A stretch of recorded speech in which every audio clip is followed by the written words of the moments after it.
premier soir à Paris, je dors chez André que j'ai trouvé grâce à l'application Couchsurfing. C'est une application qui permet aux personnes d'héberger d'autres voyageurs à l'international. C'est un peu le TripAdvisor des particuliers, c'est-à-dire que chaque personne a une note. Moi j'ai utilisé l'application tout au long de mon voyage et j'ai vérifié surtout deux choses. La première c'était que si c'était un gars, qu'il ait beaucoup d'avis positifs, et la deuxième c'était pas essentiel, mais bon, c'était si je pouvais avoir ma chambre privative. André, il avait aux alentours de 30 ans. Le soir, on va dans un bar avec ses potes. J'ai passé une super soirée. Et il se trouve que le patron du bar a entendu le voyage que je m'apprêtais à faire. Et vu qu'il était admiratif, il m'a donné un billet de 10 € pour contribuer à sa manière. Et juste ça m'a grave touchée. On rentre chez André, je dors sur sa mezzanine qui ressemblait plus à un grenier.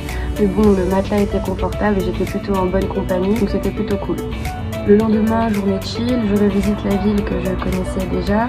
Et ça m'a permis de prendre conscience que ce qui n'était qu'un projet à la base se concrétise vraiment. Le soir, je retrouve Jason qui est un pote de la primaire qui a accepté de m'héberger dans son logement étudiant alors que ça faisait peut-être 3-4 ans que je l'avais pas vu. On passe une super bonne soirée, il a eu l'idée de m'offrir un petit pistolet au poivre pour me protéger en cas d'agression, en plus des 2 gazeuses que j'avais déjà emportées dans mon sac.